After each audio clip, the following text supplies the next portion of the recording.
Hey, it's Will Ripley here with JamPlay.com. So, I think that you're ready for bar chords. And bar chords are really tricky, and I want to show you a really nice kind of intro to bar chords here and techniques that you'll see a lot of artists using, especially in the 90s, bands like Alice in Chains, even bands like Coldplay, you know, to give you a kind of a big kind of polar opposite there of bands that use this technique. And then Nirvana as well would be another example. So it's these big resonant sounding chords like this.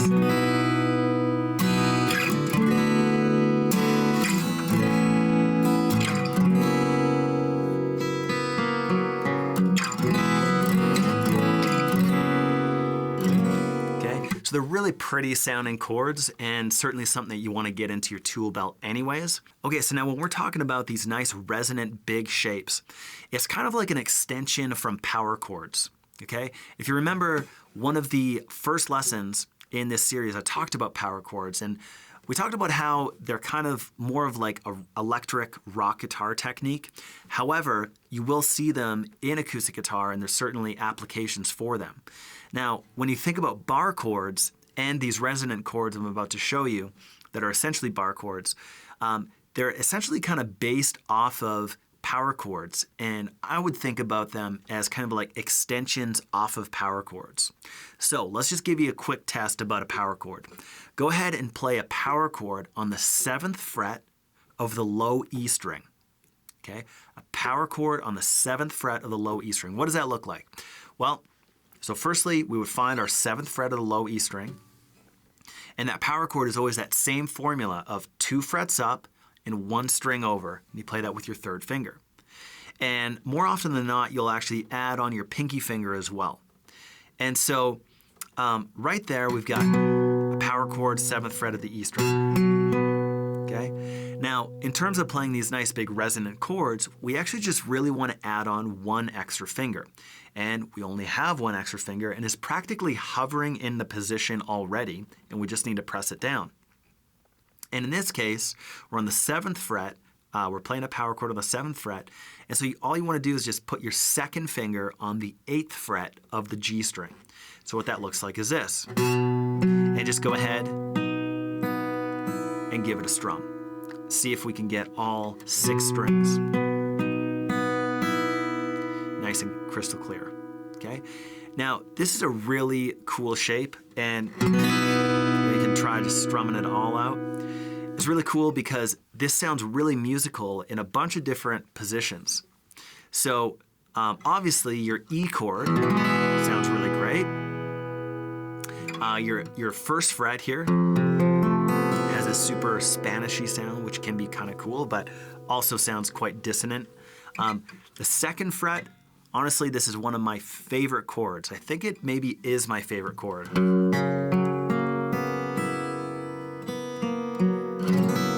Love the way that sounds. It really like has a certain emotion to me that I really like. So, and this is a really common chord in, like it makes me think of the song Rooster by Alice in Chains. So 3rd fret is a nice resonant kind of shape.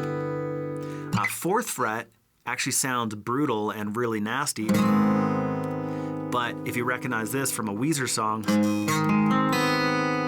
okay, so it actually is used in particular music and in songs and stuff. 5th fret, another really nice resonant shape. 6th fret I would kind of avoid. All right, doesn't really sound that good. 7th fret, another super nice resonant position to play this in.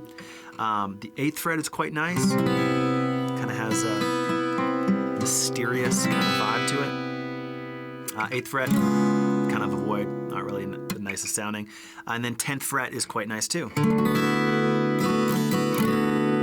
So really I would kind of stick around, like of course your E chord, 2nd fret, 3rd fret, 5th fret, 7th fret, 8th fret, and 10th fret.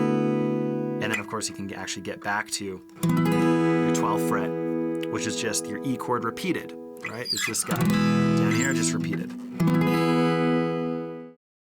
Now we can actually play these chords in on the A string as well, and The big one that I want to focus on is your minor shape, which is essentially we're just going to be grabbing this A minor chord, but we're going to be playing it with this particular setting of fingers. And we're going to bump this up 1, 2, 3, 4 frets, okay?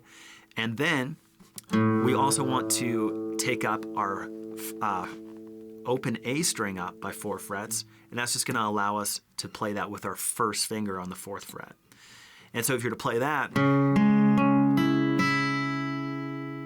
okay, and this is actually a really nice change. It's kind of reminiscent of an Our Lady Peace song. So you've got your 4th fret minor bar chord shape. However, we've got this big rainbow over top. We're playing this open string, and then we're switching to a really similar position, but the major shape on the 5th fret. Okay. So these techniques will actually help you play a lot of classic songs.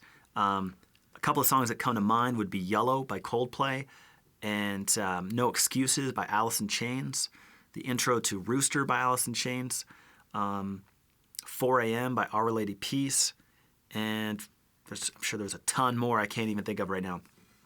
And so, yeah, so that's just a great technique that you can have a lot of fun with.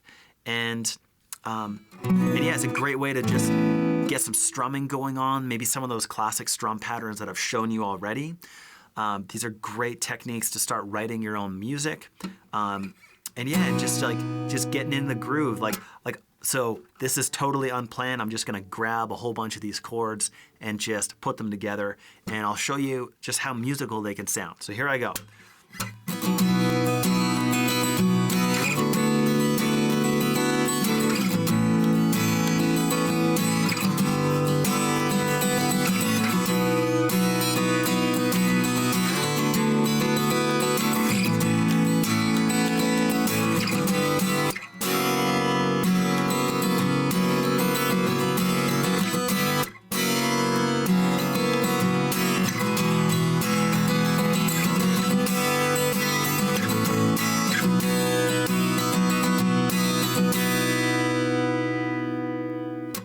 Okay, so it's an awesome technique. Really recommend that you get into this, and it's certainly something that you'll stumble across one way or another. And certainly those songs that I've suggested to you would be awesome ones to explore, check out, see if they motivate you to learn them.